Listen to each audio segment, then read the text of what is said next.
to change it. Let's go back to the phone lines. Hello, caller, yes? Oh, hello, George. It's Ruqayya from the UK. Hi there, welcome. Thank you. First of all, I'd just like to commend you for your humble efforts for the people of Gaza. Thank you. I have met you. I'm from Cheshire. Okay. And I went to Gaza back in March. Oh, well, excellent. I remember you and your friends very well. Yes, and also my husband's gone with the convoy again, the second time round. Very good, very good. And I'd just like to say that without your, your brains and your support for the people of Gaza, I don't think this would have been possible. So we really thank you for your hard work and efforts to lift the siege of Gaza. And I live in Cheshire, and a lot of people are not aware of the situation in Palestine. So I am creating a lot of awareness, doing a lot of local work. Good for you. And well, that's what we need. That's what these convoys are for. They're for bringing aid to people who need it, and they're for opening people's eyes to the need for that aid and what the reasons for the need for that aid is. And in Cheshire, we have a big, around the Manchester area, we have a big level of consciousness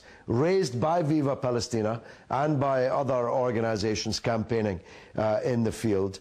And I've spoken at many, many rallies in Manchester. But we need to spread that, don't we, throughout the community.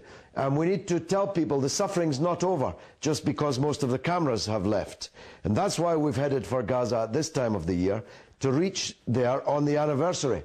So keep following the website, vivapalestina.org, and get your friends to donate, because it's not too late to bring aid to the people of Gaza. Thanks very much indeed for your call. Let's go to the comment wall and take an email. This one is from Milan in Italy. Ali, I've missed your show for months now. Hope you're well. What are you hoping to do in Gaza? Well, there's no reason to miss it, Ali. I'm here every Thursday night and again every Sunday night. You can also hear me on radio on Fridays and Saturday nights on talksport.net. Thanks very much indeed for your support out there in Milan. Let's take another telephone call. Hello, caller. Hello, George. Yes, hello. Where are you? I'm in the UK. Excellent. Go ahead. I'm just going to ask, what's Americans and the UK's purpose in invading Afghanistan and all these other people's countries? Well, they say that it's to stop international terrorism, but in fact, it's proliferating international terrorism. It's making more bin Ladens, exactly as I predicted that it would when I spoke in the House of Commons just a couple of days after 9/11. I said, if we handle this the wrong way, we'll make 10,000 new bin Ladens.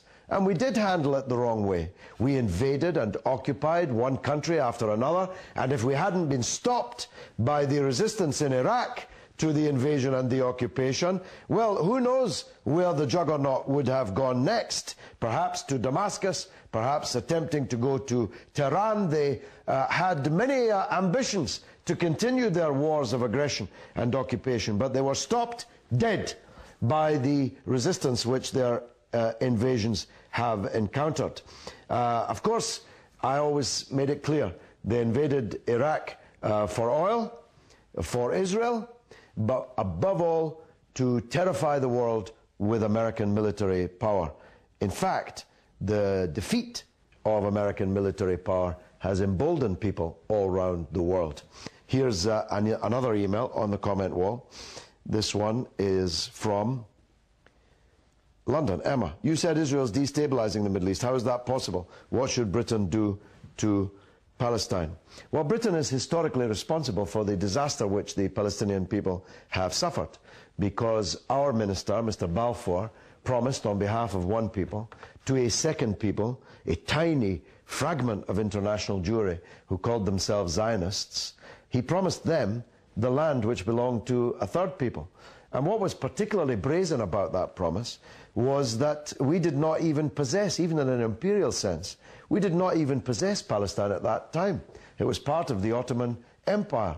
So Britain promised the European settlers in the Zionist movement the land of Palestine, which we did not even in an imperial sense possess. And everything that has happened to the Palestinian people since flows from that Balfour Declaration. That's why I'm so driven to try and get the Palestinians back to their land. Let's take another email on the comment wall.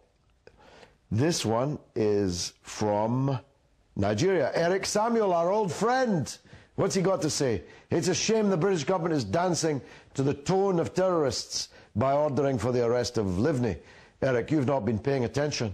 The British government is furious with the decision of the British court, the independent British court, to order the arrest of Livni. The judge who issued the arrest warrant should be relieved of his job immediately, and so on. Stop being biased against Israel, who are always under threat from Iran. Eric is an indefatigable viewer of Press TV, but we're not yet managing to educate him out of these ridiculous and foolish notions. Eric, in Nigeria it may be different. In Britain, the courts are independent of the government and are entitled to issue warrants for the arrest of people on whom there's reasonable suspicion that they may have committed a crime. If you don't think that the Israeli government is reasonably suspected of committing crimes, you're just not watching Press TV enough. It's been marvellous for me. I hope it was for you. And if it was, join me again next week at the same time for Comment, the great debate on Press TV.